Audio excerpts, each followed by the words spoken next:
Hey guys, my name's Matt, I love hockey, and today I'm going to be doing a season preview for the Winnipeg Jets. I'm going to start by breaking the team down by position, starting in the left wing. Now these lineups were gotten from rosterresource.com, so they might not be 100% accurate, but we'll cover that as we go.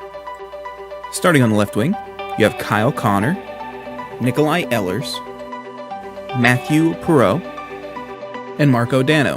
Now, Perreault actually really annoyed me when I was setting this up because his need to have his man bun in his picture required me to make him smaller than everyone else. So first up, you have Kyle Connor, who had 31 goals, 26 assists, and 57 points in the regular season. And then in the postseason, he had 3 goals, 7 assists, and 10 points. Then you have Nikolai Ehlers, who in the regular season had 29 goals, 31 assists, and 60 points. Then in the postseason, he had 0 goals, 7 assists, and 7 points. Now, of course, the interesting thing about that is he actually scored 3 more points than Kyle Connor. Matthew Perreault, who has the best man bun in hockey, right there with Burnsy, had 17 goals, 22 assists, and 39 points in the regular season. In the postseason, he had 1 goal, 0 assists, and 1 point. Now, this is actually his lowest points total since the 2012-2013 season. Marco Dano, who has an incredibly fun name to say, he's actually one of the only people I'm not sure is going to actually get their position in this lineup. In the regular season, he had 2 goals, 1 assist, and 3 points. And in the playoffs, he played 0 games, so he had 0 goals, 0 assists, and 0 points. Now, he only actually played 23 games last season. Like I said, I'm not sure if he'll actually get this position. Some lineups that I've seen, projected lineups, have him in this position. Some don't. So we'll see how that works out. As far as left wings go, they have to work out the fourth line, and this is a decent group.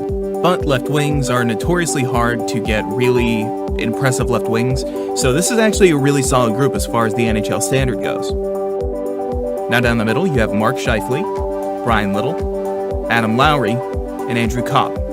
Scheifele had a great year. He had 23 goals, 37 assists, and 60 points, which doesn't sound like a crazy amount of points, but he only played 60 games. So this is actually the second time in 2 years he was a point-per-game player. Then in the postseason, he scored 14 goals, 6 assists, and 20 points. Brian Little scored 16 goals, 27 assists, and 43 points in the regular season. Then in the postseason, scored 1 goal, 5 assists, and 6 points. Now, unfortunately for them, in the offseason, they did lose Paul Stastny, who was a great second-line centerman. And an interesting thing about Brian Little is that he put up the same amount of points, roughly, that he did either of the last 2 seasons, but he actually played 20 more games this season. So that'll be an interesting thing to keep track of, as if his offensive production goes down this year, or if it stabilizes, or what happens. Then you have Adam Lowry, who had 8 goals, 13 assists, and 21 points last season. In the playoffs, he scored 0 goals, 2 assists, and 2 points. Now, he only actually played 45 games. Adam Kopp had 9 goals, 19 assists, and 28 points in the regular season. Then in the playoffs, had 1 goal, 2 assists, and 3 points. And those are career highs for him. Overall, I'd say they are hurt a bit by Paul Stastny leaving the team, but I'd say they're actually really solid at center. Mark Scheifele's pretty solid. Brian Little's good. As for Adam Lowry, if he puts up the same points total and plays a full season, that'll be great for him. And then Andrew Kopp is showing improvement, so if he continues to improve, he should be a pretty solid fourth liner. Now we're on the right side, and we're really bringing out the big guns. You have Blake Wheeler, Patrik Laine, Jack Roslovic, and Brandon Tanev. We're going to start with Blake Wheeler, who had an absolutely amazing season. I can't overstate that. In the regular season, he had 23 goals, 68 assists, and 91 points. And this is actually career highs in points for him. And not even by like a small number. I think this is a career high for him by 13 points. Then in the playoffs, he scored 3 goals, 18 assists, and 21 points. So he really didn't slow down after that either. Patrik Laine scored 44 goals, 26 assists, and 70 points. And in the playoffs, he scored 5 goals, 7 assists, and 12 points. And he finished second in goals in the NHL in his second year. He's definitely proving he's about on par with Matthews. Now, Jack Roslovic had 5 goals, 9 assists, and 14 points last year. And in the playoffs, he had 0 goals, 3 assists, and 3 points. And he only actually played 31 games last season. And you're going to hear that quite a lot with Winnipeg. A lot of their guys either missed a lot of games or whatever the situation is. They actually lost more hours of gameplay from their team due to injury and stuff like that than any other team last year. Then you have Brandon Tanev, who had 8 goals, 10 assists, 18 points, and in the playoffs had 4 goals, 2 assists, and 6 points. And he only actually played 62 games last year. So once again, a lot of games missed from these guys. Now overall on the right wing, this is where they're the strongest. Blake Wheeler had an amazing season. I think he can do it again. Maybe not that high of a points total, but I think he can get to like 85, 90 points. Patrik Laine, let's see if he can prove that he can put up the kind of points that he did this year again. But he did put up 66 points the season before this one, so I think that he's proven that he's probably going to end up being pretty consistent points-wise. All right, defensemen. We're going to start with Josh Morrissey, who in the regular season had 7 goals, 19 assists, and 26 points, and a total on ice time of 20 minutes and 27 seconds. Ben Chiarot had 2 goals, 12 assists, 14 points, and a total on ice time of 15 minutes and 17 seconds. Dmitry Kulikov scored 3 goals, 8 assists, 11 points, and had a total on ice time of 17 minutes and 4 seconds. Jacob Trouba had 3 goals, 21 assists, 24 points, and a total on ice time of 21 minutes and 54 seconds per game. Dustin Byfuglien had 8 goals, 37 assists, 45 points, and a total on ice time per game of 24 minutes and 20 seconds. And Tyler Myers had 6 goals, 30 assists, 36 points, and a total on ice time per game of 21 minutes and 26 seconds. As you guys can see, the defense actually lost a lot of games this year. Ben Chiarot only played 52 games, Dmitry only played 62, Jacob Trouba only played 55, Dustin Byfuglien only played 69. Josh Morrissey, this will only actually be his 3rd season playing, the one coming up. He only played 1 game in the 2015-2016 season. And as for Myers, this is his highest points total that he's had since the 2010-2011 season. In the playoffs, Josh Morrissey had 1 goal, 1 assist, 2 points, and a total on ice time of 20 minutes and 23 seconds. Ben Chiarot had 0 goals, 3 assists, 3 points, and a total on ice time of 15 minutes and 4 seconds. Dmitry Kulikov had 0 goals, 0 assists, 0 points, and a total on ice time of 9 minutes and 28 seconds. Jacob Trouba had 2 goals, 1 assist, 3 points, and a total on ice time of 21 minutes and 39 seconds. Big Buff had 5 goals, 11 assists, 16 points, and a total on ice time of 26 minutes and 30 seconds. And then Tyler Myers had 4 goals, 3 assists, 7 points, and a total on ice time of 19 minutes and 29 seconds. Defense, I would say that they're alright, they're not incredible. Byfuglien really brings everything together. He led the defensemen on this team in every measurable metric pretty much, and he actually ended up getting the 2nd most points of any defenseman in the playoffs other than John Carlson from Washington. Now let's move on to goaltending.